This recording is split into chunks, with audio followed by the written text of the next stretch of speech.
Thank you.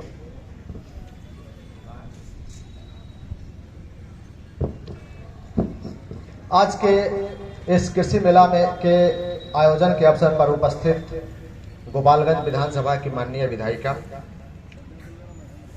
संयुक्त निदेशक शस्य सारण प्रमंडल, हमारे जिला परिवहन पदाधिकारी, जिला कृषि पदाधिकारी, कृषि विभाग के समस्त पदाधिकारीगण, समस्त कर्मीगण एवं सबसे खास जिनके लिए ये मेला का आयोजन है, हमारे समस्त किसान बंधु एवं हमारे मीडिया के अधिकारीगण।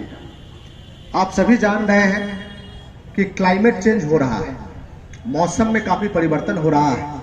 यहाँ पर जितने लोग बैठे हैं, आप तुलना कीजिएगा तो आप देखिए कि पहले हमारी जो ठंड होती थी, ठंड का मौसम मिड अक्टूबर से, मतलब अक्टूबर के मध्य से शुरू होता था और 14 जनवरी तक या उससे 14 जनवरी का 1-2 जनवरी तक लगभग बहुत कम हो जाता था।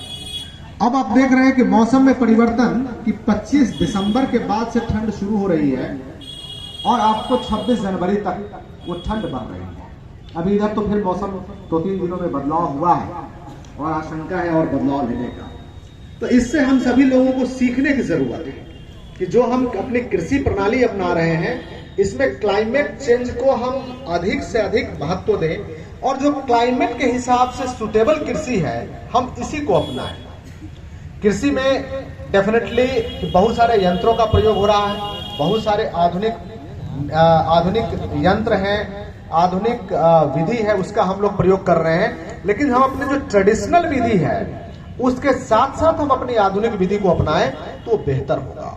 अभी आधुनिक विधि में जैसे कि मृदा परीक्षण होता है कि काफी संख्या में हजारों किसानों के मृदा का परीक्षण किया गया लैब में, और उस रिपोर्ट में भी लिखा हुआ है कि आपके खेत में यदि आप आलू की खेती कीजिएगा तो कितना यूरिया, या खास करके आलू की खेती में हम डीएपी देते हैं, कितना डीएपी देना है। यदि मस्टर्ड सरसों का कर रहे हैं तो कितना देना है, तिलहन और दलहन का कर रहे हैं तो कितना देना है, धान और गेहूं में कितना देना है, वो कार्ड पे ऑलमोस्ट लिखा हुआ है। मैं आप सभी लोगों से अनुरोध करूंगा कि आप सभी लोग अपने कार्ड के हिसाब से ही, और हमारे किसान सलाहकार है, कृषि समन्वयक है, आपको मदद करने के लिए हैं, तो उनके माध्यम से, साथ ही एग्रो क्लिनिक के माध्यम से आप इस नीति को अपनाएं ताकि अननेसेसरी मृदा में हम जबरदस्ती कोई खाद नहीं डालें। अब उदाहरण से मैं समझाता हूं। आपके बॉडी का टेम्परेचर 37 डिग्री सेल्सियस है, जो 97 डिग्री फ़ारेनहाइट बोलते हैं, कि जो फ़ारेनहाइट में हम लोग नापते हैं।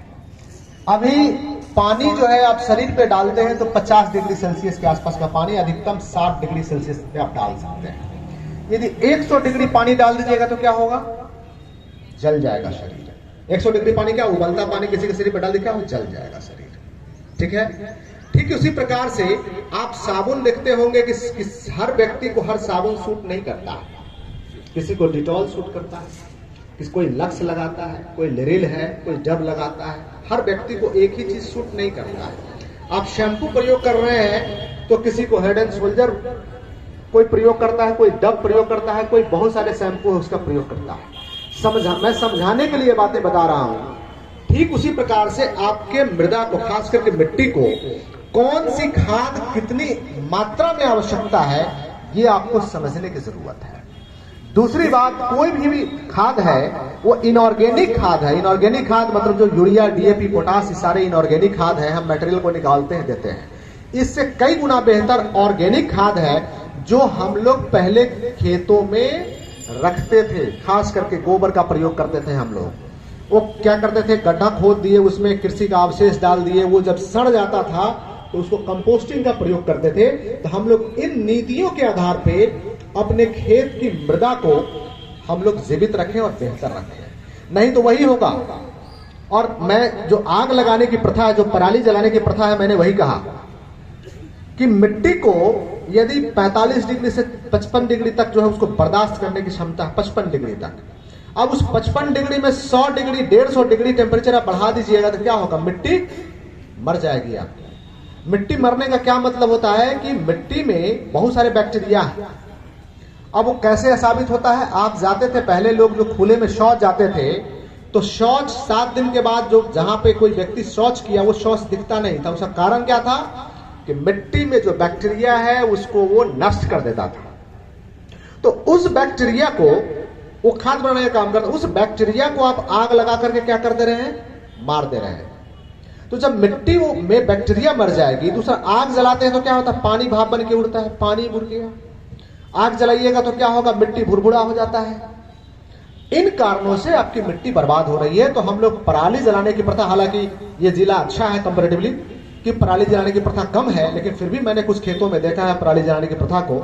तो मैं आप सभी लोगों से विनती करूंगा कि इस प्रथा को आप बंद कराइए, और दूसरा ऑर्गेनिक टेक्निक से जो खाद है उस पे आ जाइए। मैं तुलना करूंगा पंजाब हरियाणा और अपने बिहार की।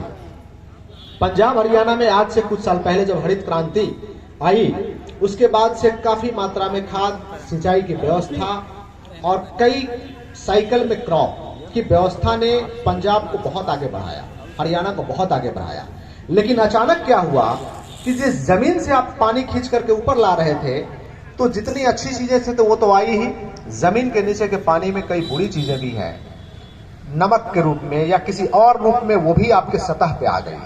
मतलब हुआ ये, और अब जो है वहां की उर्वरक क्षमता घट रही है। लोग पराली जलाना शुरू कर दिए, उर्वरक क्षमता अब घट रही है, और हम सभी को सोचने पे विवश होना पड़ रहा है। खास करके आप मई जून में यदि दिल्ली से हरिद्वार की तरफ आप निकले तो आसमान आपको इस तरह नहीं दिखेगा, आसमान के ऊपर लगे या कुछ धुंध लगा हुआ है, दिन में आपको धुंध